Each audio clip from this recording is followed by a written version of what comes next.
ప్రతిరోజు ప్రభు సన్నిధి కార్యక్రమంలో ఈ యొక్క ఉపవాసం గురించి మనం ధ్యానించుకుంటూ ఉన్నాం. మరి యూదులు అది ఇజ్రాయేలు అయినటువంటి వాళ్ళు ఆ ఉపవాసాన్ని చేసినప్పుడు వాళ్ళ జీవితంలో ఏం జరిగింది, వాళ్ళ జీవితాల ద్వారా మనం ఏం నేర్చుకోవాలి అంటే యూదులు చేసినటువంటి ఆచరణ మనం పాటించమని కాదు, కానీ అక్కడ ఆ సిచ్యువేషన్ బట్టి మన జీవితంలో మనం ఏం నేర్చుకుంటా ఉన్నాం, వాళ్ళు ఏ విధంగా ప్రవర్తిస్తే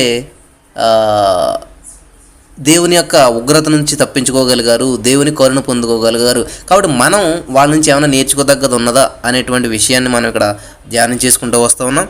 మరి మన మూలవచనమైనటువంటి ఆ యొక్క యోవేలు గ్రంథం 1:14 చూసినట్లయితే, ఉపవాస దినమును ప్రతిష్ఠించుడి, వ్రత దినమును ఏర్పరచుడి, యెహోవాను బ్రతిమాలుకొనుటకై పెద్దలను దేశంలోని జనులందరినీ మీ దేవుడని యెహోవా మందిరంలోనికి సమకూర్చుడి. హల్లెలూయా, సమకూర్చుడి. కాబట్టి ఈ రోజున ప్రాణ ఆత్మ శరీరములు అనేటువంటివి మీవి సమకూర్చబడినయా? వాక్యం వినడానికి మీరు అంత సిద్ధంగా ఉన్నారని నేను నమ్ముచున్నాను. కాబట్టి మైండ్ ఆబ్సెంట్, బాడీ ప్రజెంట్లా ఉండకూడదు. మైండ్ ఆబ్సెంట్, బాడీ ప్రజెంట్లా ఉండకూడదు. కాబట్టి వినుటకు వేగిరపడివారుగా ఉండాలంట, వేగిరపడుతూ ఉండాలంట. ఎప్పుడు విందామా అని.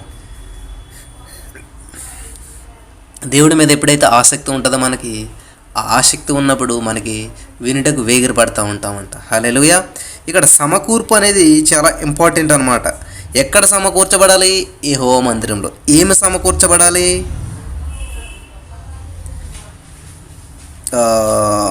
పెద్దలను, దేశంలోని జనులందరినీ. చూడండి, ఎక్కడ సమకూర్చబడాలి, ఏమి సమకూర్చబడాలి, ఎందుకు సమకూర్చబడాలి?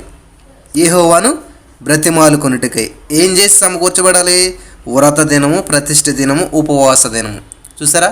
అంటే చూడండి, మనకి మా చిన్నతనంలో మేము ఏం చేసేవాళ్ళం అంటే కొన్ని దారాలు పెట్టి ఆడుకుంటూ ఉండేవాళ్ళం అన్నమాట. ఆ దారం పట్టుకున్న వ్యక్తి వెళ్ళిపోతుండేవాడు. ఎక్కడున్నాడా అని తెలుసుకోవాలంటే ఆ వ్యక్తిని పట్టుకున్నటువంటి దారం పట్టుకుని వెళ్ళిపోతే మాకు తెలిసిదనమాట, ఓహో ఈ వ్యక్తి ఇక్కడ ఉన్నాడని చెప్పేసి. హల్లెలూయా. ప్రియమైనటువంటి సహోదరి స్నేహితులారా, మా ఇంటి దగ్గర ఒక వ్యక్తి పాములను చంపటంలో చాలా ఎక్స్పర్ట్ అనమాట.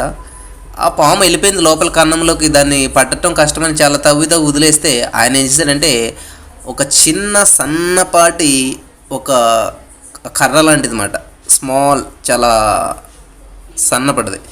ఏం చేశాడంటే దాన్ని ఇట్లాగా హోల్ గుండా పెడితే కరెక్ట్గా పాము దాకా వెళ్ళింది అనమాట అది, ఆ కర్ర.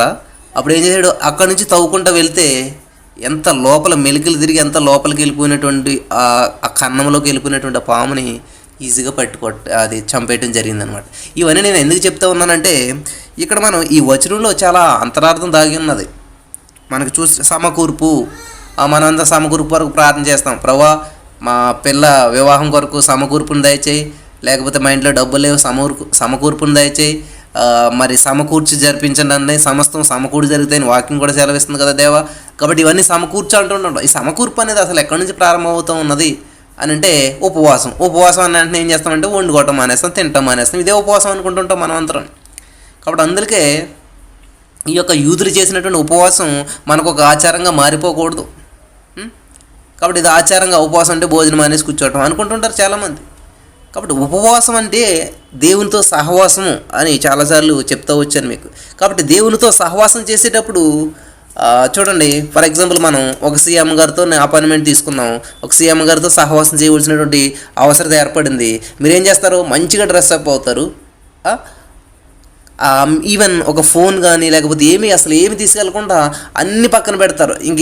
అసలు ఏది ఉండదు. ఇంకా జస్ట్ ఆయనతో మాట్లాడుతున్న సేపు మీ చూపు, మీ దృష్టి, మీ ఆలోచన. ఒక సీఎంతో అపాయింట్మెంట్ తీసుకున్నప్పుడు ఆయనతో మాట్లాడేటువంటి అవకాశం వచ్చినప్పుడు ఏం చేస్తాం? మనం అంత ప్రత్యేకించుకుంటాం, ఒక రోజుని రిజర్వ్ చేసుకుంటాం అనమాట. ఖచ్చితంగా ఆ రోజు వస్తున్నారంటే ఆ రోజు కోసం మనం ఎదురు చూసి అక్కడికి వెళ్తాం అనమాట. అది ఇంతకని ఉపవాస దినం ప్రతిష్ఠించడం, వ్రత దినం ఏర్పాటు చేయండి, మీరు వ్రతాలు చేయండి, నోములు వేయండి, ఇట్లాగా స్పెషల్గా ఉండండి అనేటువంటి అర్థం ఏంటంటే ఒక దేవునికి అంత ఇంపార్టెన్స్ ఇవ్వాలన్నమాట. దేవుని సింధు అంత ప్రాధాన్యత కలిగి మనం గడపాలన్నది ఇక్కడ. అంతేగాని ఒక ఆచారంగా లాగాను ఈ ప్రతి నెల 5 రోజులు ఉపవాసం చేస్తారు కాబట్టి 5 రోజులు వచ్చేసింది, తింటాం మానేసేసేయాలి, మెసేజ్ అయ్యేదాకా అయిపోయింది, 4-3 అయింది కాబట్టి ఇప్పుడు తినేసేసేయాలి, అయిపోయింది, ఉపవాసం చేస్తాం అని ఒక ఆచారంగా చేసినట్లయితే ఇది మాత్రం మనకి దేర్ ఈజ్ నో యూజ్ అనమాట. హల్లెలూయా. ఫర్ ఎగ్జాంపుల్ మీ పిల్లలు స్కూల్కి పంపుతూ ఉంటారు, పొద్దుట ఏంటి మనకి 10 స్కూల్ స్టార్ట్ అవుతుంది కాబట్టి ఆ బెల్ కొట్టే లోపల బెల్ కొట్టేశారు కాబట్టి అసెంబ్లీ బెల్కి వెళ్ళిపోవటం అయిపోయింది, ఇంటర్వెల్ బెల్ అయిపోయింది, నెక్స్ట్ లంచ్ బెల్ అయిపోయింది, నెక్స్ట్ ఇంటికి వచ్చేటువంటి స్కూల్ బెల్ కొట్టేశారు కాబట్టి 4:30 అయిపోయింది. 10కి వెళ్ళాడు, 4:30 వరకు కూర్చున్నాడు, వచ్చేసాడు. ఏ మాస్టర్ ఏం చెప్పాడో వినలేదు, ఏ నోట్స్ రాయలేదు, ఏ హోంవర్క్ చేయలేదు. రిజల్ట్ ఏంటి చెప్పండి, మీరే చెప్పండి. రిజల్ట్ ఏమైనా ఉంటుందా అక్కడ? ఏమైనా నేర్చుకున్నాడా? ఏమైనా బలపడ్డా? ఏమైనా జ్ఞానం వచ్చిందా? లేదు. కాబట్టి ఈరోజు మనం దేవుని సన్నిధికి వస్తున్నామంటే ఏదో స్కూల్కి పొద్దుటెళ్ళి సాయంత్రం వచ్చేసినట్టే ఉంటుంది తప్ప అసలు అక్కడ ఏమైనా నేర్చుకున్నామా? మన తల్లిదండ్రులు అనేటువంటి వాళ్ళు ఏం చేస్తారు పిల్లల్ని? నిజంగా ఏరా వెళ్ళావు, ఏం చెప్పారు, అక్కడ ఏం జరిగింది, ఏ సబ్జెక్ట్ ఏం చెప్పారు? లేదు. ఈ రోజున 0 రిజల్ట్. ఎందుకంటే ఏ తల్లిదండ్రులు చెక్అవుట్ చేయట్లేదు అనమాట. అసలు ఏం నేర్చుకున్నారు, అసలు ఎందుకు వెళ్ళారు స్కూల్కి, అసలు ఈ ఉద్దేశం ఏంటి, స్కూల్కి వెళ్ళినట్టు ఉద్దేశం ఏంటి, ఇంగ్లీష్ మాస్టర్ ఏం చెప్పారు, మ్యాథ్స్ సార్ ఏం చెప్పారు, ఈ నోట్స్ తీయి, నువ్వేం రాసావు, ఏం చూపించంటే 0. ఈ రోజున మన యొక్క ఆత్మీయ జీవితం కూడా మ్యాథ్స్ బుక్ తెలిసినట్టు, ఫిజిక్స్ తెలిసినట్టు, తెలుగు తెలిసినట్టు ఇవన్నీ చూసుకుంటే మనం చేసిన ఉపవాసం ద్వారా మనం ఏం నేర్చుకున్నాము ఈ 5 రోజులు అంటే 0 రిజల్ట్ అన్నమాట. ఎందుకంటే ఒక ఆచారంగా చేసింది ఎప్పుడు కూడా ఆత్మీయతను తెచ్చిపెట్టదు. ఆత్మీయతకి ఆచారానికి అసలే పొంతన ఉండదన్నమాట. కాబట్టి ఆచారంతో చేసేటువంటి క్రియలన్నీ కూడా అనాలోచితంగా ఉంటాయి, ఏ విధమైనటువంటి రిజల్ట్ లేదన్నమాట, 0 రిజల్ట్ చూపిస్తాయన్నమాట. హల్లెలూయా. కాబట్టి ఆధ్యాత్మికమైనటువంటి జీవితాలకి మనం ఈ లోకానుసారమైనటువంటి జీవితాన్ని ముడేసినట్లయితే ఫలితం 0. 1 × 0 0, 0 × 100 0. చూసారా? 0ని 100తో భాగించిన, 100ని 0తో గుణించిన, భాగించిన, మల్టిప్లై చేసిన ఏమొస్తుందండి? 0 వస్తుంది. ప్రియమైనటువంటి సహోదరి స్నేహితులారా, కాబట్టి ఈ లోకముతో మనకేమి పొత్తని నేను చదువుకుంటూ వచ్చాం మనం, ప్రియమైనటువంటి సహోదరి స్నేహితులారా. కాబట్టి నేను ఇక్కడ యూదుల గురించి చెప్తా ఉన్నప్పుడు చాలామంది ఏమనుకుంటారంటే ఆ యూదులు చేసిన ఉపవాసం మనం చేయాలా? యూదులు చేసిన ఉపవాసం మనం చేయమని చెప్పట్లేదండి, దయచేసి గమనించాలి. ఆ యూదులు ఉపవాసం చేసినప్పుడు మనం వాళ్ళు ఏం చేశారు, ఏ విధంగా దేవుని కనెక్ట్ అయ్యారు, ఆ ఉపవాస టైంలో ఏం చేశారు. కాబట్టి మనం వాళ్ళకిలాగా బూడిద నెత్తి మీద వేసుకోమని ఇక్కడ నేను బోధించట్లేదు, వాళ్ళకిలాగా గోను బట్ట కట్టుకోమని నేను బోధించట్లేదు. మరి దయచేసి చాలా అర్థవంతంగా ఉన్నటువంటి వర్తమానం ఇదంతా కూడా చాలా అర్థం చేసుకోవాలి. నన్ను ఒక సహోదరు అడిగారు అనమాట, బ్రదర్ నాకు వచ్చింది డౌటు, నాకు పర్సనల్గా కాకుండా అందరికి అర్థమయ్యేలా చెప్పండి, అందరికి ఉపయోగపడుతుంది అని చెప్పారు. కాబట్టి దీన్ని నేను అందరికి అర్థమయ్యే రీతిలో దీన్ని చెప్పడం జరుగుతుందన్నమాట. దయచేసి గమనించండి, ఇక్కడ మనకి ఆ యూదులు చేసినటువంటి ఉపవాసం మనం చెయ్యాలా? ఆలోచించేస్తున్నారు ఒకసారి. కాబట్టి వాళ్ళు నెత్తి మీద బూడిద వేసుకున్నారు కాబట్టి మనం కూడా బూడిద వేసుకుంటున్నామా? లేదు. అంటే ఇక్కడ మనకి దేవుడు చెప్తూ ఉంటాడు, తన దేవుని వాక్యంలో చాలా మాటలు ఉంటాయి మనకి. ఆ మాటలు అనేవి చూడండి, పేతురుని యేసుప్రభువారు వాళ్ళ దగ్గరికి వచ్చినప్పుడు మీరు ఈ లోకంలో భూమినైనను, అక్కనైనను, చెల్లినైనా, తండ్రినైనా వేటిని విడిచిపెడతారో అవి 2 అంతలు పొందుకుంటారని చెప్పారు. కానీ పేతురు గారు వీళ్ళంతా కూడా ఎలా ఉన్నవాళ్ళు అలా చనిపోరు. మరి ఎక్కడ పొందుకున్నారు వాళ్ళు? అంటే వాక్యం నిరర్థకం అయిపోయిందా? లేదు. దేవుడు అనాలోచితంగాను, ఒక ప్లాన్ లేకుండాను, ఒక పర్పస్ లేకుండాను, ఒక సిస్టమ్ లేకుండా మాట్లాడతాడు ఎక్కడన్నాను?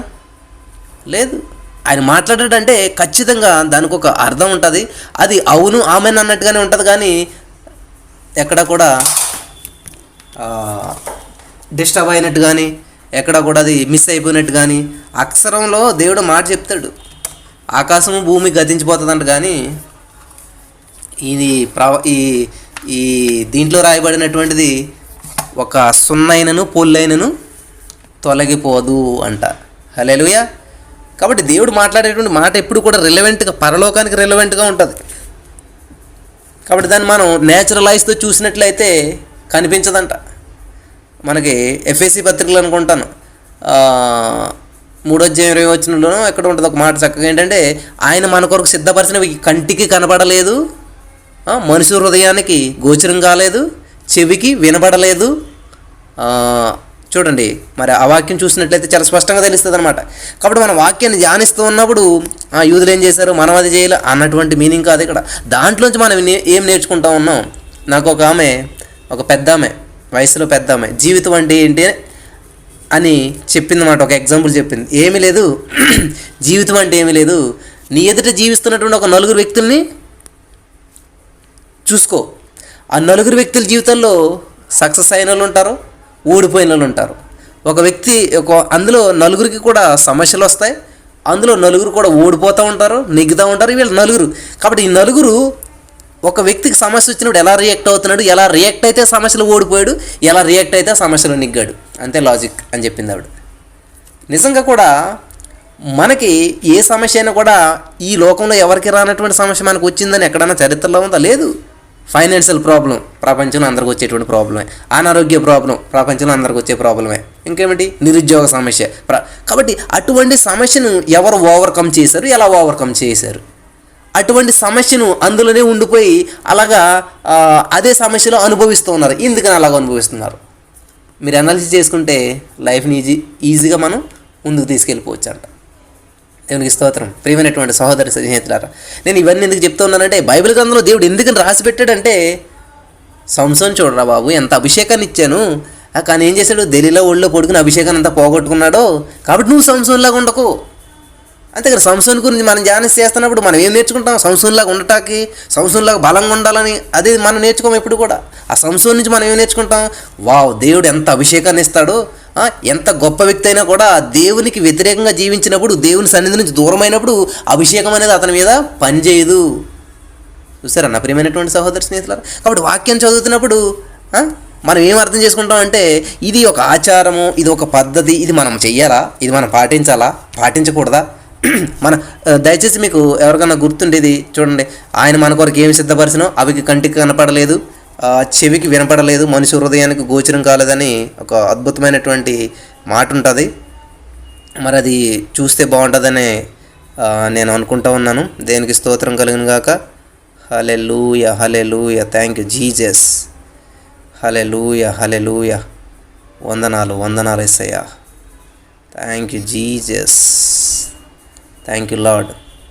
కాబట్టి నేను మీకు చెప్పదలుచుకున్నది ఏంటంటే, దేవుని వాక్యాన్ని చదువుతున్నప్పుడు ఎప్పుడు కూడా కొన్ని విషయాలు మనకి ఆత్మలోకంలో చూస్తే కానీ అర్థం కావన్నమాట. కాబట్టి నేచురల్ లోకంలో నేచురల్గా మనం చూసినప్పుడు యూదుల రాజు యేసుక్రీస్తు ప్రభువు, మరి వాళ్ళు సిలువేశారేంటి, ఎందుకని తెలుసుకోలేకపోయారు, ఎందుకని అలా చేశారు అని చెప్పి మనం ఆలోచన చేసినప్పుడు కొన్ని ఈ లోకానుసారంగా ఆలోచించకూడదు. ఎప్పుడు కూడా ప్రతిఫలం ఇచ్చేవాడు దేవుడే, మన సమస్య నుంచి విడుదల చేసేవాడు దేవుడే, మనకున్నటువంటి ప్రతి బంధకాల నుంచి విడుదల చేసేవాడు దేవుడే. ఏ సమస్య అయినా కూడా ఏం చేస్తాడంటే దేవుడు మనల్ని విడుదల చేస్తాడు.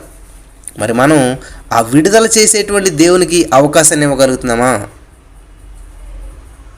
ఒక్కసారి మనం ఆలోచించేద్దాం. ఆ విడుదల చేసేటువంటి దేవునికి మనం అవకాశం ఇవ్వగలుగుతున్నామా? హల్లెలూయా, దేవునికి స్తోత్రం కలుగును గాక. మరి ప్రియమైనటువంటి సహోదరి స్నేహితులారా, ఇక్కడ ఈ యూదులు ఉపవాసం ఉన్నప్పుడు ఏ విధంగా దేవునికి రీచ్ అవుతూ ఉన్నారు, అసలు ఏం చేస్తూ ఉన్నారు? కాబట్టి వాళ్ళు బూడిదేసుకున్నారా, మనం బూడిదేసుకోం. అంటే వాళ్ళు ఏ విధంగా దేవునికి సబ్మిట్ చేసుకున్నా ఉన్నారు. చూడండి, పూర్వకాలంలో ఏం చేసేవారు? కాలినడక నడిచి వెళ్ళేవారు. యేసుక్రీస్తు ప్రభువు నడుచుకుంటూ వెళ్ళి సువార్త ప్రకటించారు. ఇప్పుడు పాస్టర్ గారులు అందరూ నడుచుకుంటూ వెళ్తున్నారా? ఫ్లైట్ వేసుకు వెళ్తున్నారు. మరి యేసు ప్రభు వారిలాగే చేస్తున్నారా వాళ్ళు? కాబట్టి మనం వాక్యాన్ని, దేవుడిచ్చినటువంటి టెక్నాలజీని 1 కొరింథీ 2:9 ఒకసారి చూసినట్లయితే అక్కడ చాలా అద్భుతమైనటువంటి మాట ఉన్నది. నేను మీకు చదివి వినిపిస్తాను. డిస్ప్లే చేయండి కుదిరిన వాళ్ళు. ఇందుని గురించి దేవుడు తనను ప్రేమించి వారి కొరకు ఏమి సిద్ధపరిచినో అవి కంటికి కనపడలేదు, చెవికి వినపడలేదు, మనుషు హృదయమునకు గోచరం కాలేదని వ్రాయబడింది. అక్కడితో ఆ వచనం అయిపోతే ఏమీ లేదు. కనపడాలా, ఏం చేశాడు దేవుడు, ఎందుకులే అని అనుకుంటే అక్కడితో అయిపోతే బాగానే ఉండు. కానీ అక్కడితో విషయం అయిపోలేదు. తర్వాత చూడండి, 10వ వచనంలో ఉంది అసలు విషయం. మనకైతే దేవుడు వాటిని తన ఆత్మ వలన బయలుపరిచి ఉన్నాడు. ఆ ఆత్మ అన్నిటినీ, దేవుని మర్మములను కూడా పరిశోధించుచున్నాడు. హల్లెలూయా, దేవునికి స్తోత్రం కలుగును గాక. ప్రియమైనటువంటి సహోదరి స్నేహితులారా, ఈ రోజున మనకి కొన్ని విషయాలు ఏ మనిషికి అర్థం కావు. ఎవరైతే ఆత్మచేత నింపబడలేదో, మన మామూలు నేచురల్ ఐస్తో చూస్తూ ఉంటామో అక్కడ ఏం కనిపించదు. నేను అది అనుకున్నాను, అసలు ఈ సంవత్సరం కోసం ఎందుకు రాయాలి, భార్యని ఎదురుపెట్టి ఎక్కడో తిరుగుతున్నాడు ఈయన, ఇంత అభిషేకం విడిచిపెట్టి ఇలా చేస్తున్నాడో, అసలు ఇది ఎందుకు రాయాలి ఇక్కడ అని నేను అనుకుంటూ ఉండేవాడిని. కాబట్టి మనం దాని నుంచి మనం ఏం నేర్చుకుంటామంటే, దేవుడు నీకు ఇచ్చినటువంటి అభిషేకం నువ్వేం చేస్తున్నావు, దుర్వినియోగం చేసినట్లయితే ఇట్లా ఉంటుంది పరిస్థితి. ఎంత అభిషేకాన్ని దేవుడిచ్చాడు. అరే నాయన అసలు జుట్టు మీద కత్తి వేయకూడదు, జుట్టును అలా ఉంచుకోవాలని దేవుడు చెప్తే ఆ సీక్రెట్ని ఎవరికి చెప్పొద్దని దేవుడు చెప్తే దేవుని మాట కంటే ఎవరికి విలువనిచ్చాడంట? దెలీలాకు విలువనిచ్చాడు. నా ప్రియమైనటువంటి సహోదరి స్నేహితులారా, ఈరోజున వాక్యం వినిచినటువంటి మీరు మరి ఇంపార్టెన్స్ ఏది? మనం ఇప్పుడు ఉపవాసం ఉన్నామా లేదా, లేకపోతే ఏం చేస్తున్నాం ఏంటి అన్నది కాదు, కానీ మన హృదయ స్థితి ఎలా ఉన్నది అది చాలా ఇంపార్టెంట్ అనమాట. మన ఉపవాసం ఉండి మన ఇష్టానుసారంగా బూతులు తిడుతూ, వాళ్ళని తిడుతూ, వీళ్ళని దూషిస్తూ, వాళ్ళ తప్పులు వెతుకుతూ, వీళ్ళ తప్పులు వెతుకుతూ అటువంటి జీవితం జీవిస్తున్నప్పుడు అది ఉపవాసం అనరు, దాన్ని కడుపు మార్చుకోవటం అంటారు అనమాట. ఆ కడుపు మంటతో వాళ్ళ మీద కోపం చూపించుకోవడం అవుతుంది అనమాట. హల్లెలూయా. అర్థమవుతున్న వాళ్ళందరూ ఆమెను చెప్తాం. ప్రియమైనటువంటి సహోదరి స్నేహితులారా, కాబట్టి ఈ విధమైనటువంటి విధానంలో మనం జీవిస్తున్నట్లయితే దేర్ ఈజ్ నో యూజ్ అనమాట. కాబట్టి దేవునికి సన్నిహితంగా ఉండగలుగుతున్నాం. ఉపవాసం దేవునికి మనల్ని దగ్గర చేస్తుంది. ఉపవాసం దేవునితో మనల్ని ఒక రిలేషన్షిప్ మెయింటైన్ చేసేలా చేస్తుంది. ఉపవాసం మనల్ని ఏం చేస్తుంది అంటే కనెక్ట్ అయ్యేలా చేస్తారనమాట. కాబట్టి ఒక ప్లానింగ్ లేకుండా చేసేటువంటిది ఉపవాసమైనా, ఉద్యోగమైనా, జీవితమైనా ఏదైనా కూడా పాడైపోతుంది, పనికిరాదు. వితౌట్ ప్లాన్ ఏది కూడా సక్సెస్ అవుతుంది అనమాట. ఫర్ ఎగ్జాంపుల్ గెట్ టుగెదర్ మనం చేసుకున్నాం, దాన్ని ఏం చేస్తాం? ఒక ప్లాన్ చేస్తాం. ప్రతిరోజు ప్రార్థన చేస్తూ వచ్చాం, ఈ టైంలో ఇది, ఈ టైంలో ఇలా చేసుకుని ఒక ప్లాన్ చేస్తాం, ఒక ప్రణాళిక వేస్తాం. కాబట్టి ప్రణాళిక లేకుండా ఏదైనా చేసినట్లయితే అది ఎట్టి పరిస్థితిలో సక్సెస్ అవ్వదు. కాబట్టి ఉపవాసం అంటే భోజనం మానేయటమే అనేటువంటి ఒపీనియన్లో ఉన్నట్లయితే మీరు చాలా తప్పుడు ఒపీనియన్ కలిగి ఉన్నారన్నమాట. ఉపవాసం అంటే దేవునికి మనకి ఏదైతే అడ్డుగా వస్తూ ఉందో, దేవుని సన్నిధిలో మనం గడపడానికి ఏదైతే ఆటంకపరుస్తూ ఉందో దానికి మనం దూరంగా ఉండటం, దేవునికి మనం దగ్గరగా ఉండటం. దేవునికి మనకు అది అడ్డుగా నిలబడినట్లయితే దాన్ని తొలగించుకుని దేవుని దగ్గరికి వెళ్ళటం అనమాట. ఇశ్రాయేలు ప్రజలు దేవుని ఆ యొక్క దేవుడు చేసినట్టు వాగ్దాన భూమికి వెళ్తున్నప్పుడు సముద్రం అడ్డుగా వచ్చినప్పుడు ఏం చేస్తారు? వాళ్ళు ప్రార్థన చేసి ప్రార్థన ద్వారా సముద్రాన్ని పాయలు చేసుకుని వెళ్ళగలిగారు. వాళ్ళు ప్రార్థన చేస్తే కానీ సముద్రాన్ని ఎందుకు పాయలు చేయలేదు? దేవుడు ముందే పాయలు చేసేచ్చు కదా. అరే ఇజ్రాయేల్ ప్రజలు ఇలాగ వస్తారు కాబట్టి ఈ సముద్రం ఇలా పాయలు చేసి పెట్టేసి నడిచి వెళ్ళిపోతారు, లేకపోతే ఇంత మీద బ్రిడ్జ్ కట్టేయచ్చు అని చేయొచ్చు కదా దేవుడు. ఆలోచించండి ఒకసారి. వాళ్ళు అక్కడికి వచ్చిన దాకా ఉండి ఎటు వెళ్ళాలో దారి తెలియక దిక్కుతోసిన స్థితిలో ఉన్నప్పుడు అప్పుడు దాకా దేవుడు ఎందుకు వెయిట్ చేయాలి అసలని? దేవుడు నడిపిస్తామన్నాడు కదా, దేవుడికి తెలుసు కదా, హృదయాంతరంగా పరిశీలించేటువంటి దేవుడు వీళ్ళు ఎలా వెళ్ళాలి ఏంటన్న విషయం తెలుసు కదా ఆయనకి. ఇక్కడ మార్గం లేదు, మరి ఏం చేయలేను. హల్లెలూయా. ఆల్రెడీ అక్కడ మార్గం ఉండుంటే వాళ్ళు ఏం చేస్తారు? హాయిగా నడుచుకుంటా ఎవరితో పక్క వాళ్ళతో మాట్లాడుకుంటూ చక్కగా వెళ్ళిపోతారు. వాళ్ళ హృదయాంతరంగంలో ఏముందో తెలియదు. కాబట్టి ఈ రోజున దేవుడు మనకు అన్నీ కూడా ఫ్రెష్ రెవల్యూషన్ ఇస్తూ ఉంటాడు, ఫ్రెష్ అభిషేకం ఇస్తూ ఉంటాడు, అప్పటికప్పుడు ఆశీర్వాదాలు ఇస్తూ ఉంటుంటాడు. ఈ రోజున వేసిన అడుగు రేపు ఎక్కడేస్తామో తెలియనటువంటి స్థితిలో నడిపిస్తూ ఉంటాడు కొన్నిసార్లు. ఎందుకనంటే ఆయన మీద మనం అనుకోవాలని చెప్పి, ఆయన వైపు మనం చూడాలని చెప్పి అంతవరకు ఆడతా పడతా నడుచుకుంటూ వెళ్తున్నటువంటి ఇశ్రాయేలు ప్రజలంతా కూడా ఎప్పుడైతే సముద్రం ఒడ్డు వచ్చిందో అప్పుడు చూస్తున్నారంటండి. ఎలాగా? ఏ భావంతో చూస్తున్నారు? దేవుడి వైపు. దేవుడి వైపు చూస్తలేదాళ్ళు. ఈ మోషన్ ఏమంటున్నారు? మమ్మల్ని ఎందుకు తీసుకొచ్చావు ఇక్కడికి? చంపేటకి తీసుకొచ్చావా? అది ఇదని సమస్య ఎప్పుడైతే వస్తుందో మనిషి ఏం చేస్తాడంటే పక్కన వాళ్ళని తిడతాం మొదలు పెడుతుంటాడు ఆ సమస్యను బట్టి. అసలు ఈ సమస్యకి పరిష్కార మార్గం ఏంటని చెప్పి ఆలోచించరు. ఎవరు నడిపిస్తున్నారు? మోసే నడిపిస్తున్నారని అనుకుంటున్నారు వాళ్ళు. నా ప్రియమైనటువంటి సహోదరి స్నేహితులారా, ఈరోజున వాక్యం వినిచినటువంటి మీరు మరి కఠిన ఉపవాసం చేస్తూ ఉండొచ్చు. ఎటువంటి పరిస్థితులు మీరు ఉన్నారు నాకు తెలియదు, కానీ సమస్యలు వచ్చినప్పుడు ఏం చేస్తారంటే భార్య కోపం వస్తే భర్త మీద, భర్త కోపం భార్య మీద, వీళ్ళిద్దరు కలిపి పిల్లల మీద, లేకపోతే వీళ్ళు ఎవరికన్నా ఇంకా బాస్ వస్తే కోపం వస్తే ఈ కింద వాళ్ళ మీద, ఇటువంటిది జరుగుతూ ఉంటుంటుంది. ఇక్కడ అదే జరుగుతుంది. ఇజ్రాయేల్ ప్రజలు కోపం వచ్చేసింది, మేము అంచక పని ఆ పాలితనంతోనే బతికేస్తాం. కానీ చూడండి అన్న ఇది ఒక సామెత ఉంటుంది, కాకిలా కాలకాలం బ్రతికి కంటే హంసలాగా 6 నెలల బ్రతికితే బాగుండని కొంతమంది అనుకుంటారు. అది అసలైనటువంటి జీవితం. కొంతమంది ఏంటంటే కాకిలా కలకాలం బతకాలి మేము అనుకుంటూ ఉంటారనమాట. కాబట్టి ఈ రోజున ఈ బానిసత్వంలో మేము మా బ్రతుకు 300-400 సంవత్సరాలు ఎన్ని సంవత్సరాలు బ్రతికినా పర్లేదు, అదే హ్యాపీగా ఉంది. కానీ ఈ బానిసత్వం నుంచి బయటకు వచ్చి ఒక ఫ్రెష్ జీవితాన్ని జీవించాలి. పాలు దేనిలో ప్రవహించేటువంటి ఒక అభిషేకంతో కూడినటువంటి ఒక ఆత్మలోకంలోకి మేము వెళ్ళాలి, దేవుని చేత నింపబడాలి, దేవుని చేత నడిపింపుకు లోబడాలి అనేటువంటి దానికి ఒప్పుకోవట్లేదు ఎవరు కూడా. వాళ్ళు ఏం చేస్తున్నారు? ఆ బానిసత్వంలోనే చక్కగా జీవించేద్దు, అనవసరంగా ఇక్కడ దాకా వచ్చామా, అనవసరంగా ఇక్కడ తీసుకొచ్చామా, మమ్మల్ని ఎక్కడక్కడ సమాధులు లేవా, మమ్మల్ని ఎందుకని ఇలా చేసి వాళ్ళు చేసి మోసేని తిడుతున్నారు. మోసే కాన లాస్, మోసే కాన యూజ్ ఉన్నదా? వీళ్ళని తీసుకెళ్తేనే మోసే కాన వస్తుందా? ఈవెన్ మోసే కూడా అందులో ప్రవహించలేకపోయాడు.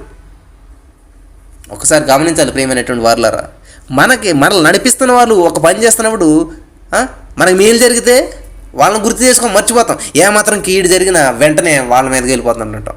చూడండి, డాక్టర్ మీదకి చాలామంది ఏం చేస్తారంటే ఏదన్నా ఎవరైనా చనిపోతేని వెంటనే వాళ్ళ మీదకి యుద్ధానికి వెళ్ళిపోతుంటారు. చాలా స్ట్రైకులు బంధులు అన్నీ చేస్తుంటారు. అంత న్యూస్ అవుతుంది, పేపర్ న్యూస్ అన్నట్లు వస్తుంది. అదే చనిపోతున్నటువంటి వ్యక్తిని బ్రతికించినప్పుడు ఎవరన్నా దాన్ని పట్టించుకుంటారా? ఇది సేమ్ దేవుని విషయంలో కూడా వాళ్ళకి ఆకలి ఎత్తే అది పెడుతున్నాడు దేవుడు. ఇక్కడ ఈ అధ్యాయంలో ఉన్న విషయాల్లో చెప్తున్నాను నేను.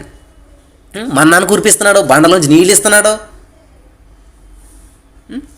చూడండి, ఎన్ని చేస్తున్నా కూడా ఏం చేస్తున్నారంటే మనుషులు, మనం చూడండి వాటర్ తాగుతాం, వాష్రూమ్కి వెళ్తాం, అయిపోతుంది.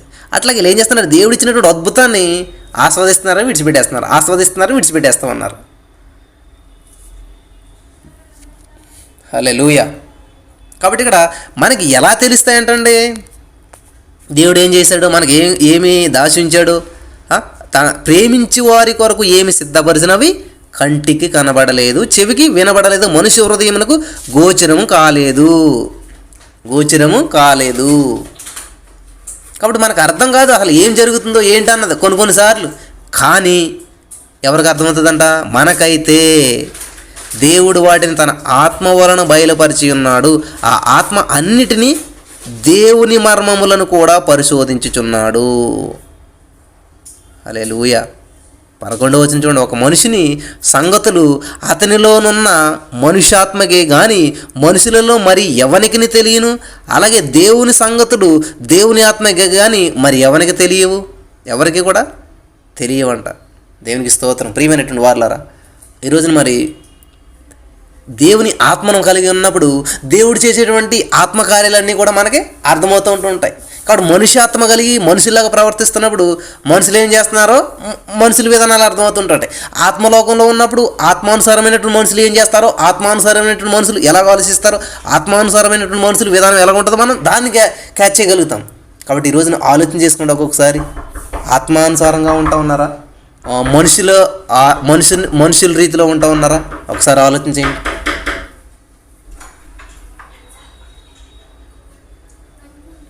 నా ప్రియమైనటువంటి సహోదరి స్నేహితులరా, ఈ నా సొంత మాటలు నేను చెప్పట్లేదు. దయచేసి మీరందరూ మీ బైబిల్ కూడా తెరుచుకుని మీ బైబిల్ కూడా ఓపెన్ చేసి 1 కొరింథీ పత్రిక 2వ అధ్యాయాన్ని మీరు 11వ వచనం ఒకసారి చదవాలని చెప్పి నేను తెలియజేస్తూ ఉన్నాను. ఒక మనుషుని సంగతులు అతనిలో ఉన్న మనుష్యాత్మకే కానీ మనుషులలో మరి ఎవరికి తెలియను. కాబట్టి నా మనసులో ఏముందో నాకు మాత్రమే తెలుస్తుంది. అది మీకు ఏమైనా తెలుస్తుందా? తెలియదు. అలాగే క్రీస్తు యేసుని కలిగిన మనసు మీరును కలిగి ఉండడని చెప్తున్నటువంటి వాక్యం ప్రకారం యేసుక్రీస్తు ప్రభువారికి కలిగినటువంటి మనసు మనం కూడా కలిగినాం అనుకోండి, యేసుక్రీస్తు ప్రభువారు మనసు ఏం ఆలోచన చేస్తుంది అనేటువంటిది కూడా మనకి తెలుస్తుంది అనమాట. కాబట్టి ఆత్మ సంగతులు ఎలా ఉంటాయన్నది ఆత్మీయులు మాత్రమే అర్థం చేసుకోగలుగుతారు. యుద్ధంలో ఒక మోర్స్ కోడ్ అనేటి ఉంటుంది, డూ డీ డాడా అని చెప్పి సంథింగ్ అట్లాగే ఏదో ఉంటుంది అన్నమాట. కోడ్ మనకి ఏం అర్థమవుతుంది? ఏం అర్థం కాదు, ఏమున్నదని చెప్పి. కానీ అందులోనే ఒక చాలా అర్థవంతమైనటువంటి వర్తమానం దాగి ఉంటుంది అనమాట. అది ఎవరికి అర్థమవుతుంది? ఆ ఓన్లీ సైనికులకు మాత్రమే అర్థమవుతుంది తప్ప నీకు నాకు అసలు ఏం అర్థమవుతుంది, ఏదో కంకిరి బింకిరిగా కనిపించినట్టు కనిపిస్తూ ఉంటుంది. అది చదువుతున్నా కూడా, అది మాట్లాడుతున్నా కూడా ఏం అర్థం కాదు. ఎందుకనంటే మనకు దాంట్లో ట్రైనింగ్ లేదనమాట. చూడండి, మీరు డాక్టర్ దగ్గరికి వెళ్ళినప్పుడు ఈసీజీ అని చెప్పి ఎత్తుంటారు, ఇట్లా పాములాగా మెలికలు తిరిగినట్టు వస్తుంటుంది. అది పట్టుకుని వెళ్తే ఆయన చూసి, డాక్టర్ చూసి ఆ రిపోర్ట్ చూసి, అమ్మ నీకు ఇది ఉండదని చెప్తాడు. మనకి ఏం అర్థం అవుతావు, ఏంటి ఇది పాములా అయిపోయింది, ఇందులో దీనికి ఏం అర్థమైందంటే ఆయన ఏం చేశాడు, దాంట్లోనూ ట్రైనింగ్ అయ్యాడు, చదువుకున్నాడు, నేర్చుకున్నాడు కాబట్టి దాన్ని అర్థం చేసుకోగలిగాడు. ఆయన కూడా చదువుకుని దాని గురించి నేర్చుకోకపోతే ఏం చేస్తాడు, అర్థం అవ్వకపోయింది. ఏంటో ఏదో ఉంది ఇందులో మనకులాగానే. మనం ఇప్పుడు ఈవెన్ ఇప్పుడు కూడా నాకు కానీ ఈవెన్ మనలో చాలా ఎవరికి కూడా అర్థమవుతుంది ఏంటన్నది, అక్కడ ఏం ప్రాబ్లం ఉంది ఏంటన్నది. చూశారు కదా మీరందరూ కూడా, అందరూ ఎక్స్పీరియన్స్ చేశారు కదా. అంతా నేను కొత్త విషయాలు చెప్పట్లేదు కదా. కాబట్టి ఆత్మలోకంలో ఉన్నటువంటి విషయాలు మనం అర్థం చేసుకోవాలంటే ఆత్మీయమైనటువంటి ట్రైనింగ్ అవసరం అన్నమాట. కాబట్టి అందుకనే దేవుని ప్రసన్నతను అనుభవిస్తూ ఉండాలి. ప్రతిరోజు ప్రభు సన్నిధిని అనుభవించినప్పుడు మాత్రమే దేవుని సన్నిధిలో మనం బలపడుతూ ఉంటాం అనమాట. ఎక్సర్సైజ్ చేయాలన్నమాట. ఏం చేస్తాడు ఆయన, చదువుకుంటూ ఉంటాడు. డాక్టర్ అప్పుడు డాక్టర్ చదివేటప్పుడు ఇవన్నీ నేర్పిస్తారు. నాన్న ఈ సిమ్మిల్ ఎలాగ వచ్చిందంటే, ఇక్కడ హెచ్ అయిందంటే ఇది హై బీపీ, ఇది లో బీపీ, ఇది ఇలాగ అవన్నీ చెప్తూ ఉంటారు, ట్రైనింగ్ ఇస్తారు. అవన్నీ బాగా ప్రాక్టీస్ చేసి చేసి చేసి చేసి చేసి నేర్చుకున్న తర్వాత ఆయన పర్ఫెక్ట్ అవుతాడు. ఈరోజు మనం ఆత్మీయ లోకంలో ఉన్నటువంటి విషయాలు మనం అర్థం చేసుకోవాలంటే ఏముండాలంటండి, ఆత్మానుసారమైనటువంటి మనస్సు మనకి ఉండాలన్నమాట. కాబట్టి ఆత్మానుసారమైనటువంటి మనసు గురించి ఎవరు చెప్తారు? ఆత్మానుసారమైనటువంటి వ్యక్తులు మాత్రమే చెప్తూ ఉంటుంటారు. ఈ లోకంలో మనం చూసినట్లయితే దేవుని వాక్యం చదివిస్తుంది, మొదట ఆయన రాజ్యమును నీతిని వెతకండి, ఆయనను వెంబడించండి, మీరు నన్ను వెంబడించిన యెడల అని చెప్పి దేవుని వాక్యం ఉంటుంది. దేవుని ఎప్పుడైతే వెంబడిస్తూ ఉంటామో, దేవుని వెంట ఎప్పుడైతే మనం ఉంటామో, దేవుని సమీపంగా ఎప్పుడైతే మనం ఉంటామో, ఎట్లా ఉంటుందంట మన జీవితంలోనూ అన్ని అద్భుత కార్యాలు, ఆశ్చర్యకార్యాలు జరుగుతాయి. కాబట్టి మొదట ఆయన నీతిని రాజ్యం వెతకమని చెప్పినటువంటి దేవుడు మొదట ఆయన రాజ్యమును నీతిని వెతుకుతూ ఉన్నప్పుడు ఏం కనిపిస్తూ ఉంటాయి? ఆయన రాజ్యంలో ఏం కనిపిస్తూ ఉంటుంటాయి? పొరపాట్లు కనిపిస్తుంటాయా? ఆయన రాజ్యంలో అక్రమాలు కనిపిస్తూ ఉంటుంటాయా? ఆయన రాజ్యంలో మోసాలు, ద్వేషాలు ఏమైనా కనిపిస్తుంటాయి? లేదు. కానీ మనకి ఈ రోజున ఆయన రాజ్యం వెతుకుతున్నామని చెప్తూ ఉంటుంటాం, ఎదుటి వాళ్ళు తప్పులు వెతుకుతుంటాం. ఆయన రాజ్యం వెతుకుతూ ఉన్నామని చెప్తూ ఉంటుంటాం, ఎవరు ఎక్కడ తప్పు చేస్తున్నారని చెప్పి భూతద్దం పెట్టి జూమ్ అవుట్ చేసి మరీ చూస్తూ ఉంటుంటాం. మనం రాజ్యం వెతికినప్పుడు ఇవన్నీ ఎందుకు కనిపిస్తున్నాయి అంటే ఆయన రాజ్యంలో ఇవన్నీ ఉన్నాయా? ప్రియమైనటువంటి సహోదరి స్నేహితులు, ఒక్కసారి ఆలోచించండి. ఎప్పుడు కూడా బ్రదర్ అసలు ఆయన గురించి చెప్పకుండా అసలేని, బ్రదర్ ఆమె గురించి అసలు నాకు చెప్పకుండా అసలేని. కాబట్టి నా ప్రియమైనటువంటి సహోదరి స్నేహితులారా, దయచేసి మీరు వెతకవలసింది మీ దృష్టి అంతా ఒకవైపు పెట్టమంటే మీ ఫోకస్ ఎందుకు మారిపోతూ ఉన్నది అని చెప్పి దేవుడు అడుగుతూ ఉన్నాడు మనం ఈ రోజున.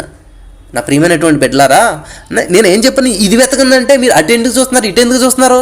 అటు ఇటు చూడక నిదానంగా చూడమని చెప్తున్నాడు దేవుడు. నిదానమే ప్రధానం అని మనం బోర్డు పెట్టుకుంటాం. ఎక్కడ? కార్లు వెనకాల, బస్సులు వెనకాల, అన్నట్లు వెనకాల, ఎక్కడ పడితే అక్కడ మనం నిదానమే ప్రధానం. మరి నిదానమే ప్రధానం లేకుండా మనం అసలు ఎటు ప్రయాణం చేస్తున్నాం? నిదానమే ప్రధానం లేని ప్రయాణం ప్రమాదం అవుతుంది అనమాట. నిదానమే ప్రధానంగా లేనటువంటి ప్రయాణం ప్రమాదానికి దారితీస్తుంది. ఈరోజు ప్రమాదం ఎందుకు జరుగుతుంది బ్రదర్ అంటే ఏమైందంట? ప్రమాదం ఎందుకు వచ్చిందంట? నిదానం మీద లేదు ప్రధానం, పక్కదారి పట్టేసింది మన చూపు, కాబట్టి ప్రమాదాలు జరుగుతూ ఉన్నాయి. ఈరోజు మన ఆత్మీయ జీవితంలో ఎన్నో పోరాటాలు, ఎన్నో ఇబ్బందులు, ఎన్నో సమస్యలు ఎదురవుతున్నాయి. కారణం ఏంటంటే మన దృష్టి అంతా దేవుని వైపు ఉండాలి. నిదానమైనటువంటి చూపు కలిగి ఉండాలి. మనం వంకర చూపులు, వంకర ఆలోచనలు, వంకర పద్ధతులు మనం చేస్తున్నప్పుడు శ్రమలు అనేవి ఎదురవుతూ ఉంటాయి. ఇశ్రాయేలు ప్రజలు దేవుడు నడిపించినటువంటి నడిపింపుకు లోపడతలేదు. వాళ్ళు ఏయో అంటుంటారు కదా, ముసలమ్మ ముచ్చట్లన్నీ, ఏయో కమ్మ కౌలు కమ్మ కోరికలు అంటుంటారు కదా. అలాగే ఏం చేస్తున్నారు? మాంసం కావాలి మాకు ఇది బోరు కొట్టింది, ఈ మన్నా వద్దు, మాంసం కావాలి, ఇది వద్దు మాకు, ఇది ఇట్లా. ఏంటంటే వాళ్ళు క్రిస్టియానిటీ అనేది ఏమనుకుంటారంటే అందరూ కూడా ఒక కంఫర్ట్ జోన్లో ఉండేటువంటిది అనుకుంటూ ఉంటారు అనమాట. మనకి ఇష్టానుసారంగా మలుచుకునేటువంటిది అనుకుంటూ ఉంటారు. నా ప్రియమైనటువంటి సహోదరి స్నేహితులరా, ఆయన చిత్తాన్ని నెరవేర్చేటువంటి రీతిలో మనం నడవాలన్నమాట. ఆయన చేతిలో మట్టి బొమ్మ మనం. ఆయన మనం సృష్టించాడు. ఆ విధంగా సృష్టించినటువంటి మనలను దేవుడు ఏం చేశాడంట? ఆయన కుమారులు అవ్వటానికి అధికారం ఇచ్చాడు. హల్లెలూయా, దేవునికి స్తోత్రం. ప్రియమైనటువంటి సహోదరి స్నేహితులారా, నిజంగా మరి దేవుని సన్నిధిలో బలపడాలనేటువంటి ఆసక్తి ఉన్నప్పుడు దేవుడు మనల్ని నడిపిస్తాడు. కాబట్టి ఆ మనుషుల రూపంలో మనం ఆలోచన చేయొద్దు. 12వ వచనం, దేవుని వలన మనకు దయచేయబడిన వాటిని తెలుసుకునేటికి మనం లౌకిక ఆత్మను కాక, లోక సంబంధమైనది ఈ ఆత్మను కాక ఏం చేయాలంట? దేవుని యొద్ద నుండి వచ్చి ఆత్మను పొంది ఉన్నాము. వెరీ గుడ్, దేవునికి స్తోత్రం. ఆమెను చెప్దాం. పొంది ఉన్నారా మీరు? పొందిన వాళ్ళందరూ ఆమెను చెప్దాం. 12వ వచనం చదివి ఒకసారి మీరు. లౌకిక ఆత్మను కాక, లోకానుసారమైనటువంటి మనసును కాక, లోక సంబంధమైన దాన్ని కాక ఏం చేయాలి? దేవుని యొద్ద నుండి వచ్చినటువంటి ఆత్మను పొంది ఉన్నాము. హల్లెలూయా, దేవునికి స్తోత్రం. హల్లెలూయా. 13వ వచనం, మనుష్య జ్ఞానం నేర్పు మాటలతో కాక ఆత్మ సంబంధమైనటువంటి సంగతులతో సరిచూచుచు ఆత్మ నేర్పు మాటలతో వీటిని గూర్చి మేము బోధించుచున్నాము. ఆత్మ నేర్పు మాటలతో బోధించాలంట. ఆత్మ నేర్పేటువంటి మాటలు ఎలా ఉంటాయంట? మన ఆత్మను పురుకొల్పే విధంగా ఉంటాయి, మన ఆత్మను ఉజ్జింపజేసే విధంగా ఉంటాయి. అంతేగాని నేను ఒకసారి ఎక్కడికో ఒక మెసేజ్ వింటాకెళ్తే ఆ మెసేజ్ వింటే నాకు ఎలాగంటే గూస్ బంప్స్ వచ్చినాయన్నమాట. ఎందుకని?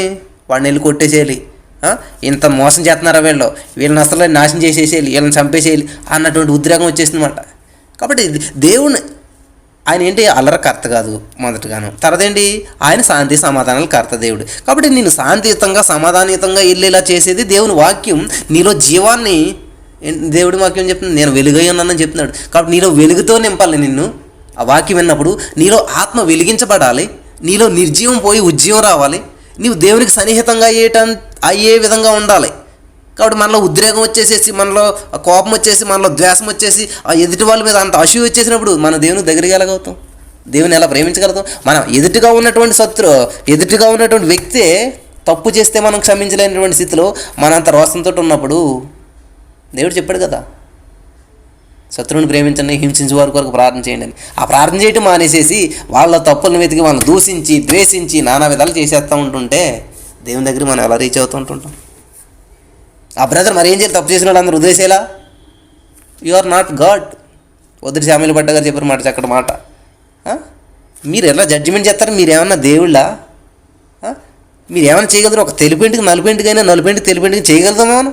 ఒక ఎంట్రికనే మార్చలేనటువంటి మనం మరి వాళ్ళలాగా వీళ్ళలాగా అని చెప్పి మనం ఎందుకని వీళ్ళని నిందిస్తూ ఉంటుంటాం? ఆలోచించేయండి ఒకసారి. అంటే మన డ్యూటీ అది కాదు. మన డ్యూటీ ఏంటి? యేసయ్యా చెప్పాడు దేవుడు, నువ్వు తీర్పు తీర్చగల బాబు, నువ్వు పని చేయి, ఏంటి? ప్రార్థన చెయ్యి. హింసిస్తున్నారు నేను, ప్రార్థన చెయ్యి. నీకు శత్రువులలో వాళ్ళ కోసం ప్రార్థన చెయ్యి. ఇది చెప్పాడు దేవుడు. చెప్పించేయటం మానేసేసి చాలామందిని అడుగుతుంటున్నాను, ఎవరి గురించి అన్న చెడ్డగా చెప్తున్నప్పుడు ఎంతసేపు ప్రార్థన చేశారండి వాళ్ళ కోసం అంటే, లేదు, ఎన్ని గంటలైనా కూడా వాళ్ళ గురించి చెడ్డగా చెప్తాకి టైం ఉంటుంది. ఎన్ని గంటలైనా గురించి ఎంతమందికైనా మళ్ళీ వాళ్ళ గురించి మనం పదే పదే చెప్పడానికి బోల్ టైం ఉంటుంది, చాలా టైం ఉంటుంది. 100 కాల్స్ అయినా చేస్తాం, మనకు 100 మందికైనా చేసి అసలు ఆయన గురించి నీకు తెలుసా, ఆవిడ గురించి నీకు తెలుసా, ఒక పొద్దున్న సాయంత్రం దాకా అదే టాపిక్, 100 మందికన్నా ఫోన్ చేస్తాం, 100 మందితోటన్నా చెప్తాం. అసలు ఏం జరిగిందో తెలుసా, అసలు ఆయన ఎలాంటోడో తెలుసా, అది తెలుసా? సరే, తెలిసింది, నువ్వేం చేస్తావు? మార్చగలిగావు ఆయన్ని? లేదు. మరి ఏం చేయలే? దేవుడు చెప్పాడు అనమాట. ఏం చేయమని చెప్తున్నాడు దేవుడు? ఆయన తప్పే చేశాడు, తప్పుదే చేశాడు. కాబట్టి మనం ఏం చేయాలి? ప్రార్థన చేయాలంట. కాబట్టి ఈరోజు మనం వైఖరి మార్చుకోవాలి, మన పద్ధతి మార్చుకోవాలి. మనం ఏం నేర్చుకుంటున్నాం దేవుని వాక్యం నుంచి అంటే ఇదనమాట. ఎదుటి వారిలో లోపాలు వెతకడం, జడ్జ్మెంటల్ మెంటాలిటీతో ఉండిపోతున్నాం తప్ప ఎప్పుడు కూడా దేవునికి దగ్గరగా ఉండేది ఏంటి, అసలు దేవుని ఆత్మ మనకేం బోధిస్తూ ఉంది? కాబట్టి ఎవరు కూడా ఎవరిని జడ్జిమెంట్ చేయొద్దండి. ఈరోజు నుంచి నేర్చుకోండి. శామ్యూల్ భట్ట గారు మాకు బాగా చెప్పారన్నమాట ఈ రోజున వాక్యంలో. అసలు ఎవరు కూడా ఎవరిని జడ్జిమెంట్ చేయకూడదు. ఒక ఎగ్జాంపుల్ చెప్పారు శామ్యూల్ భట్ట గారు. దావీదు రాజు అవటానికి ఎవరిని పెట్టాడంటే దేవుడు? సౌలు అంతటి ఆ వ్యక్తి ఉండటం వల్లే దావీదు దేవుని మీద ఆధారపడగలిగాడు. దావీదు దేవుని స్తుతిస్తూ వచ్చాడు. దావీదుకి ఎదురైన ప్రతి శ్రమను బట్టి అభిషక్తులైనటువంటి వాడిని నేను ఏమి చేయకూడదని చెప్పి దేవుని మహింపరుస్తూ ఒక ట్రైనింగ్ పీరియడ్ నడిచిందనమాట అదంతా కూడా. అటువంటి మూర్ఖుడైనటువంటి సౌలు ఉండబట్టే దావీదు అంత బలమైనటువంటి ఆత్మ కలిగి దేవుని స్తుతించగలిగాడు అనమాట. దేవునికి స్తోత్రం. కాబట్టి ఈరోజు మనకి పైన ఉన్నటువంటి నాయకులు హింసించేవాళ్ళు, ద్వేషించేవాళ్ళు, దూషించేవాళ్ళు, అనగదొక్కేవాళ్ళు, బాధ పెట్టేవాళ్ళు, నలగొట్టేవాళ్ళు ఉన్నట్లయితే వాళ్ళ సౌలు కంటే కూడా మరి దావీదు మాంగారండి సౌలు అని చెప్పేది పాత నిబంధనలో. అటువంటి సౌళ్ళు మీ జీవితంలో ఉన్నట్లయితే పక్కకి వెళ్ళిపోకండి.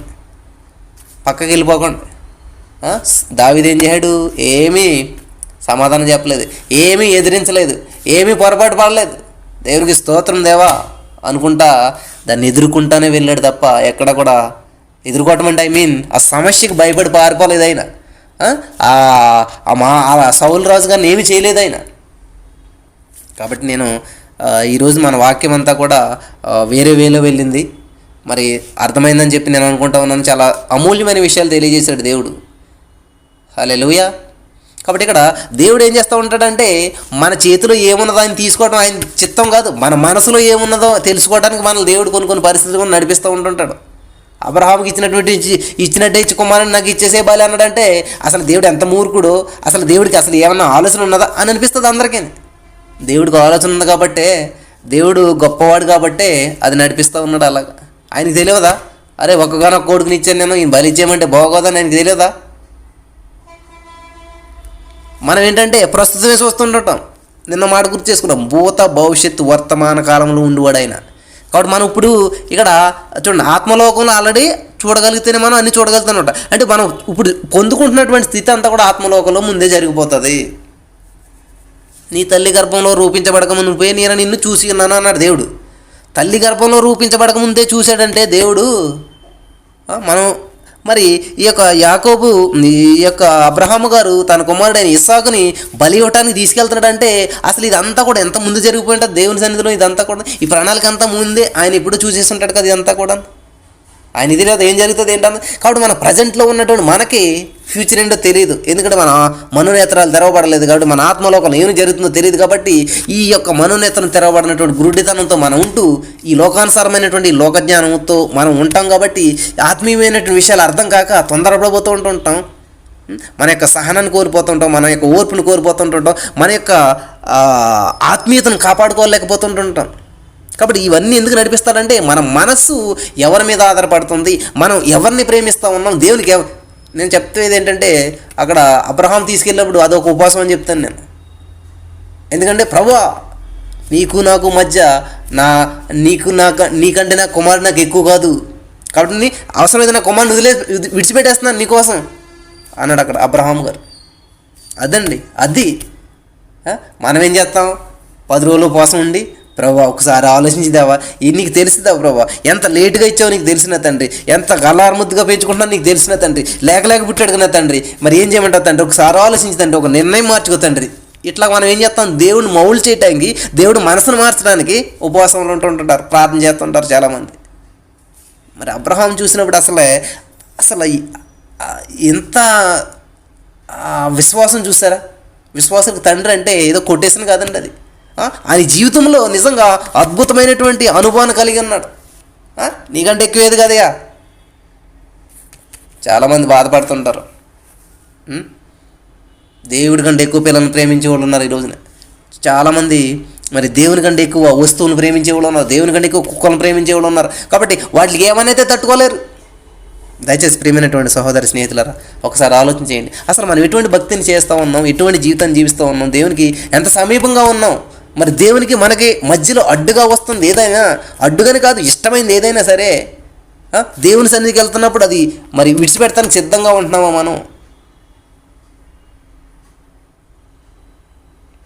ఆలోచించేయండి, ఒక్కసారి ప్రశ్నించుకుందాం. మనం దేవునికి సన్నిధికి వెళ్తున్నప్పుడు బ్రదర్ లేదు బ్రదర్ ఈరోజు కొంచెం మేము బిజీ అండి, మా పిల్లలకి ఎగ్జామ్ ఉన్నది, లేకపోతే ఈరోజు బిజీ బ్రదర్ కొంచెం అట్లాగని చెప్పి మనం ఏం చేస్తూ ఉంటాం అంటే అండి, దేవుని కంటే ఎక్కువ మనం దేనికి ఇంపార్టెన్స్ ఇస్తూ ఉన్నాం. కాబట్టి దేవుడు అక్కడ కావాల్సింది ఇస్సాకు బలి ఇవ్వటం, ఇస్సాకుని చంపేయటం, ఇస్సాకుని కాదు అక్కడ దేవుడు కావాల్సింది. ఆ యొక్క అబ్రహాము మనసు ఎవరి మీద అనుకుని ఉన్నదా, ఎవరికి ఇంపార్టెన్స్ ఇస్తున్నాడా అని తెలుసుకుంటాకనమాట. వెంటనే ఏం చేశాడు దేవుడు, వద్దన్నాడు. ఎప్పటి వరకు చూస్తున్నాడంట, అంతం వరకు సహించిన వానికే జీవకిరీటం అన్నాడు దేవుడు. అబ్రహాం ఏం చేస్తున్నాడు, ఇస్సాకుని బలి ఇవ్వడానికి కట్టెలు పేర్చిన దేవుడు మాట్లాడతలేదు. నిప్పండించేసి అది స్థితికి వచ్చేసింది, అన్ని పేర్చేశాడు, పిల్లని పడుకోబెట్టాడు, అన్ని చేశాడు, కత్తి ఎత్తిన దేవుడు మాట్లాడలేదు. ఇక కత్తి దగ్గరకు వచ్చేసి పీకి మీద దగ్గరకు వచ్చాక అప్పుడు ఆగంటున్నాడు దేవుడు. అదండి దేవుడు ఎప్పుడు జోక్యం చేసుకుంటాడంటే మనం అనుకుంటాం అంతా అయిపోయిందండి, ఇక లాస్ట్ మినిట్ సరిపోద్ది అనమాట దేవుడు కలగ చేసుకోవడానికి. లాస్ట్ మినిట్లో one word from God can change your destiny for ever. ఎప్పటికీ మారిపోతుందంట డెస్టినీ, మన డెస్టినీ అంతా కూడా. హల్లెలూయా. కాబట్టి దేవుడు కలుగు చేసుకునేటువంటి సమయం అది మనకు తెలియదు ఎప్పుడన్నది ఏంటన్నది. కాబట్టి మనం ఉపవాసంతో మన పరిస్థితులు మార్చేద్దాం, భోజనం మానేసేసి మనం ఏదో చేసేద్దాం అని అనుకోకుండా దయచేసి. కాబట్టి యూదులు చేసినటువంటి ఆచారం మనకు ఒక ఆచారంగా మారిపోతుందా? యూదులు చేసినటువంటి ఈ ఉపవాసం ద్వారా మరి దేవుని సన్నిధిలో నెహెమీయా గ్రంథం 9వ అధ్యాయంలో ఉన్నటువంటి ఆ ఉపవాసం ద్వారా మనం ఏం నేర్చుకోగలుగుతున్నాం, దేవుని సన్నిధిలో ఏమి బలపడతా ఉన్నాం, ఒక్కసారి ఆలోచన చేసుకుందాం మనం అంతా కూడా. కాబట్టి ఇది ఆచారంగా పొద్దు నుంచి సాయంత్రం నాకు ఏమి తినకుండా ఉండేసి తర్వాత సాయంత్రం పొద్దున్నది సాయంత్రం బ్రేక్ఫాస్ట్ లంచ్ డిన్నర్ 3 కలిపి ఒకేసారి పెట్టుకుని తినేసేస్తే అది ఉపవాసం అయిపోతుందా? కేవలం ఏదో ఒక పీరియడ్ ఆఫ్ టైం ఏమి తినకుండా ఉంటే ఉపవాసం అయిపోతుందని అనుకుంటా ఉన్నాం. దయచేసి అటువంటిది అంతా చేసినట్లయితే ఆచారం వల్ల ఆత్మీయతలు ఏ విధమైనటువంటి మార్పులు చేర్పులు, ఏ విధమైనటువంటి కదలికలు జరగవన్నమాట. ఆధ్యాత్మికమైనటువంటి జీవితం జీవిస్తున్నప్పుడు మాత్రమే దేవుని సన్నిధిలో మనం వర్ధిల్లేవారుగా ఉంటాం, దేవుని సంతోషపెట్టేవారుగా ఉంటాం. ఇదే కదా నాకు ఇష్టమైన ఉపవాసం అంటాం అన్నాడు దేవుడు. ఏది భోజనం అనేటమా? కాదు. కాబట్టి ఒక ప్లాను, ఒక పద్ధతి, ఒక సిస్టమ్ లేకుండా ఉండి మనం చేసేటువంటిది అంతా కూడా చాలా వృధా అయిపోతుంటుంది. మంచిదే, భోజనం చేయలేదు, మీరు కడుపు మార్చుకున్నారు, దానివల్ల ఉపయోగం ఏమైనా ఉందా? లేదు. కాబట్టి మన సమయాన్ని ఎలాగా దుర్వినియోగం చేస్తూ ఉన్నాం, మన సమయాన్ని దేవుళ్ళు ఎలా గడుపుతున్నాం, కాబట్టి ఏ వర్తమానం విన్నప్పుడు మన జీవితంలో బలపడగలుగుతున్నాం, అసలు ఏ వాక్యాన్ని చదువుతున్నప్పుడు మన జీవితంలో బలపడగలుగుతున్నాం, ఆ వాక్యం మనం దేవునికి దగ్గర చేస్తూ ఉందా, దేవుని మహింపరిచేటువంటి రీతిలో ఆ వాక్యం ఉండగలుగుతుందా అని ఆలోచించేయాలి ప్రియమైనటువంటి సహోదరి స్నేహితులారా. హల్లెలూయా. కాబట్టి ఇక్కడ సంసోన్ని బట్టి మనం ఏం నేర్చుకుంటామంటే, యోబుని బట్టి మనం ఏం నేర్చుకుంటామంటే, యోబులాగా ఎన్ని శ్రమలు వచ్చినా బాధలు వచ్చినా కూడా మనం దేవుని మీద విశ్వాసం ఉంచాలి. మనకు సమస్తం కోల్పోయినా కూడా దేవుని మీద విశ్వాసం అనేది కోల్పోకూడదు. అలాగే ఈ యొక్క యూదులు చూడండి, దేవుని నిందించారు, ద్వేషించారు, అయినా కూడా కనికరం కలిగినటువంటి దేవుడు కాబట్టి ఆయన క్షమిస్తూ వాళ్ళని ప్రేమిస్తూ వచ్చాడు. అంటే దేవుడు ఎంత ప్రేమ కలిగినాడని తెలుసుకోవాలి తప్ప మనం యూదులు ఆచారం చేశారు కాబట్టి ఇప్పుడు కూడా కొన్ని చర్చెస్లో చేస్తూ ఉంటుంటారన్నమాట కొన్ని విధానాలన్నీ కూడా. కాబట్టి నేను ఇక్కడ బోధించేది మీకు ఏంటంటే, ఒక విషయంలో ఒక లైఫ్ స్టోరీలో మనం తీసుకున్నప్పుడు, ఇంతకు నేను ఎందుకు చెప్తున్నానంటే మా మేడం చెప్పిందన్నమాట, నలుగురిని తీసుకోవాలి, వాళ్ళ జీవితంలో ఎందుకని దెబ్బతిన్నారు, మనం అలా దెబ్బతినకుండా ఉండాలంటే ఏం చేయాలి. కాబట్టి ఇక్కడ యూదులు మనం తీసుకుంటామన్నా, వాళ్ళు ఉపవాసం చేస్తారు, ఏం చేస్తే దేవునికి దగ్గర అయ్యారు. కాబట్టి మనం దేవునికి దగ్గర అవ్వాలంటే మనం ఏం చేయాలి, ఎటువంటి విధానం గడపాలి, దేవునికి ఇష్టమైంది ఏంటి. వాళ్ళు ఏం చేస్తారు, వాక్యం ధ్యానం చేయటం చేశారు, వాళ్ళ పాపాలను ఒప్పుకున్నారు. అంటే మనం అది చేయటం తప్పు అంటారా? మనం కూడా దేవుని సన్నిధికి వెళ్ళి వాక్యం చదవటం, దేవుని సన్నిధిలో గడపడం అది తప్పు అంటామా? కాదు. కాబట్టి మనం కూడా ఏం చేయాలి, దేవుని వాక్యాన్ని ధ్యానిస్తూ ఉండాలి, దేవునికి దగ్గర అవుతూ ఉండాలి. కాబట్టి వాళ్ళు చేసింది వాళ్ళ ఆచారం కాదు, అది ఆధ్యాత్మికమైనటువంటి విషయం, అది నేర్చుకోవాలి. మనం అలా బూడిద వేసుకున్నారు అని మనం బూడిద వేసుకుంటామా? లేదు, మనం తగ్గించుకుంటాము, దేవుని సన్నిధిలో మోకరిస్తాము. ఆ బూడిద వేసుకున్నారంటే, ఆ నెత్తి మీద బూడిద వేసుకోవడం అంటే ఏంటంటే, మా తలలో ఉన్న తలంపులన్నీ వట్టివే, మట్టివే, ప్రభువా నీవే జ్ఞానం ఇచ్చేవాడు, నీకే సమర్పించుకుంటున్నాం, మా ప్రాణాత్మ శరీరం మీకే.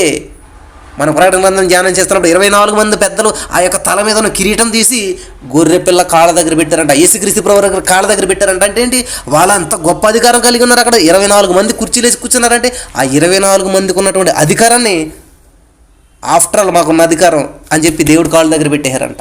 అదండి తగ్గించుకోవడం అంటే, అదండి దేవుని సన్నిధిలో లోబడటం అంటే. హల్లెలూయా, దేవునికి స్తోత్రం కలుగును గాక. ప్రియమైనటువంటి సహోదరి స్నేహితులారా, ఈరోజున వాక్యం ఇచ్చినటువంటి మీరు మరి బూడిదని ఎత్తి మీద పోసుకున్నంతరాన్ని మనం తగ్గించుకున్నట్టు కాదండి. కాబట్టి మన తలంపులు, మన ఆలోచన అంతా కూడా ఆయనకి సమర్పించుకోవాలి. ప్రభా అంతా నీవే, నీవు నా కాపరివి, ఊపిరివి, మేపరివి, సమస్తము నీవే ప్రభా. నీవు నన్ను శాంతి కలమలని జన్మకు నన్ను నడిపిస్తావు. ఎప్పుడు మనం నడిచినప్పుడు మాత్రమే దేవుడు నడిపిస్తారు. అంతేగాని పీకి తాడేసుకుని లాక్కెళ్ళడం అనుకోండి, మనం రామన్నాం అనుకోండి, ఆయన లాగడం అనుకోండి, పీకి పీసిపోయి చచ్చిపోతాం కదా. కాబట్టి మనల్ని నడిపించగానే సిద్ధంగా ఉన్నాడు. దినమెల్లా ఆయన చేతులు చాపుతూ ఉన్నాడంట. ఆయన ఎంత ప్రేమ కలిగినటువంటి దేవుడు అంటే ఆయన నెమ్మదిగా నడిపిస్తారంట. అన్నాడండి, ఇటు బాగుంటుంది, ఇలానండి, ఇది మంచిది, అంత స్మూత్గా చక్కగా నడిపించేటువంటి ప్రేమ కలిగినటువంటి మెల్లనటువంటి స్వరంతో మాట్లాడుతూ ఉంటాడు అనమాట ఆయన. హల్లెలూయా. ప్రియమైనటువంటి సహోదరి స్నేహితులారా, మరి ఈరోజున దేవుని వాక్యం విన్నటువంటి మనం అసలు ఎటువంటి స్థితిలో ఉన్నాం, ఎటువంటి ఉపవాసాలు చేస్తూ ఉన్నాం, అసలు ఉపవాసం చేయొచ్చా చేయకూడదా, 30 రోజులు, 40 రోజులు, 50 రోజులు, 10 రోజులు, ఇట్లా ఒక డే ఫిక్స్ చేసుకుని దాంట్లో మనం ఆ ఫిక్స్డ్ ఉపవాసాలు చేస్తూ ఉన్నామా, లేకపోతే అసలు మనం చేయవలసింది ఏంటంటే దేవుని టార్గెట్ పెట్టుకోవాలి. నిదానమే ప్రధానం అన్నట్టు మన దృష్టి అంతా దేవుని మీద ఉండాలి, దేవుని వైపు ఉండాలి, దేవునికి ఇష్టానుసారంగా ఉండాలి, దేవుణ్ణి మహిమపరిచేదిగా ఉండాలి. అలా లేనటువంటి ఉపవాసమైనా, ప్రార్థన అయినా, భక్తి అయినా, ధారాళమైనటువంటి కానుకలైనా ఎన్ని ఇచ్చినా కూడా బూడిదలో పోసినటువంటి పన్నీర్ లాంటిది అయిపోతుంది అనమాట. కాబట్టి ఈ రోజున ఆచారంగా చేయటం అన్నది నాకు అసలు ఇష్టం ఉండదు. కాబట్టి ప్రతి నెల బ్రదర్ 5 రోజులు ప్రేయర్ పెడతాడు ఆన్లైన్లోను, ఎవరిష్టం వాళ్ళంటే ఉపవాసం ఉండడం, లేకపోతే లేదు అంటారు. కాబట్టి మన ఇష్టం ఉంటే ఉందాం, లేకపోతే లేదు. ఇటువంటి ఆచారాలు మాత్రం మీరు ఎప్పటికీ పాటించకండి. అటువంటి వాటి వల్ల మీకు అనారోగ్యాలు తప్ప ఏ విధమైనటువంటి ఆరోగ్యం రాదు, ఏ విధమైనటువంటి ఉపయోగం ఉండదని చెప్పి నేను ఖచ్చితంగా చెప్పడానికి ఈ రోజున ఒక ఫిట్నెస్ ట్రైనర్గా కూడా నేను మీకు తెలియజేస్తూ ఉన్నాను. ఆధ్యాత్మికమైన వ్యక్తిగా ఆధ్యాత్మికమైన ఉపయోగాలు ఉండవు. అలాగే మరి ఒక శరీరానికి కూడా అనారోగ్యాలు పాలవుతారు తప్ప మీరు ఏ విధమైనటువంటి లాభాన్ని మీరు పొందుకోలేరు. కాబట్టి కేవలం భోజనం మానేయటమే, భోజనం మానేసి మీ ఇష్టానుసారం మీ పనులు మీరు చేసుకుంటూ ఉన్నట్లయితే మరి ఆత్మీయంగా ఆహారం లేనప్పుడు దాన్ని పస్తు పెట్టినప్పుడు ఏమవుతుంది, నీరసం అయిపోదా. కాబట్టి శరీరాన్ని దాన్ని ఒక పక్కన పెట్టి ఆ ఆత్మని దేవుని కనెక్ట్ చేసి ఆత్మానుసారమైనటువంటి వాక్యం తినిపిస్తూ ఆ వాక్యాన్ని బాగా చదువుతూ ఆ వాక్యాన్ని బాగా మెడిటేట్ చేస్తూ దేవుని సన్నిధిలో గడిపినప్పుడు ఆ లోపల ఉన్నటువంటి ఆత్మ యాక్టివేట్ అయినప్పుడు జీవాత్మ మనలోనికి వచ్చినప్పుడు మనం ఏమవుతామంట, ఉజ్జీవించబడతాం. హల్లెలూయా, దేవునికి స్తోత్రం. ఉజ్జీవానికి మనం నిన్న 3 పాయింట్లు చెప్పుకున్నాం, నిన్న మొన్న కూడా గుర్తున్నాయి లేవు మీకు అందరికీ. హల్లెలూయా. కాబట్టి ఉజ్జీవించబడాలని అన్నట్లయితే మనం ఏం చేయాలంట? పశ్చాత్తాపడాలి, ఆ సువార్త సేవ సాక్ష్యం కలిగి ఉండాలి, మరి పరిశుద్ధ దర్శనం కలిగి ఉండాలి. ఇవన్నీ లేకుండా మన జీవితంలో ఉజ్జీవం వచ్చేసేయాలంటే ఎక్కడి నుంచి వస్తుంది? ఎలా వస్తుంది? ఒకసారి ఆలోచించండి. మీకు విషయం తెలుసా ప్రియమైనటువంటి సహోదరి స్నేహితులారా? ఆ లంకనం పరమౌషధం అంటుంటారు ఈ లోకంలో పెద్దలు. కాబట్టి లంకనం పరమౌషధం ఎందుకు అవుతుంటుందంటే రెస్ట్ కావాలి ప్రతిదానికి కూడా. బాడీలో కొన్ని మనం తింటాం మానేయటం వల్ల అవన్నీ రిలాక్స్ అవుతాయి, రిస్టోర్ అవుతాయి, మంచిగా ఎనర్జీ పుంజుకుని మళ్ళీ బాగా పనిచేస్తాయి అన్నమాట. హల్లెలూయా. కాబట్టి అందరికి అర్థమైందని అనుకుంటా ఉన్నాను విషయం.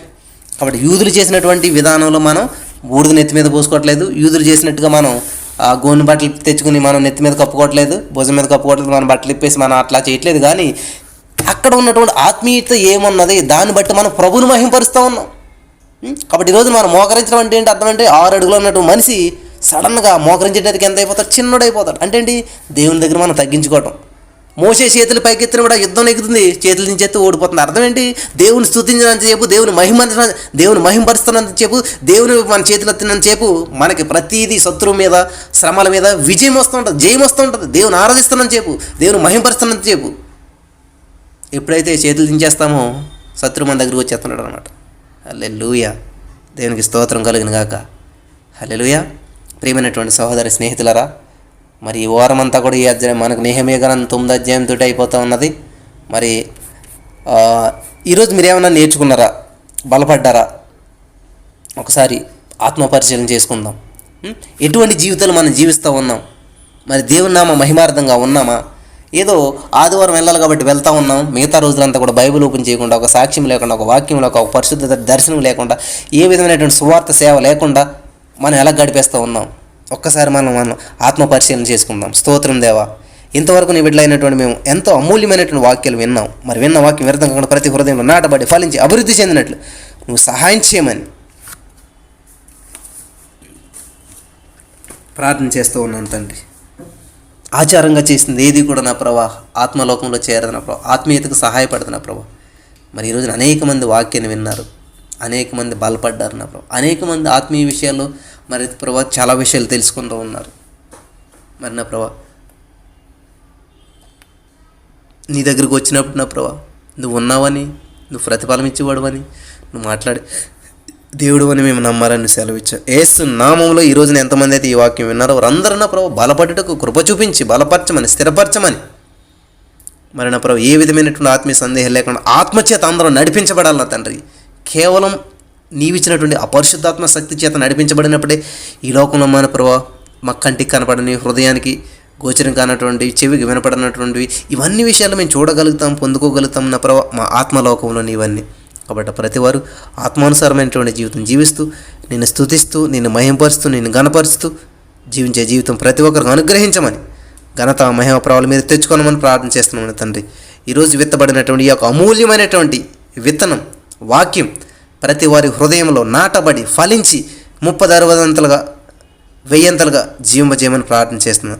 అనారోగ్యంతో బాధపడితే వారికి ఆరోగ్యం దయచేయండి నా ప్రభావ, మార్పు లేని వారికి మారు మనసు దయచేయండి.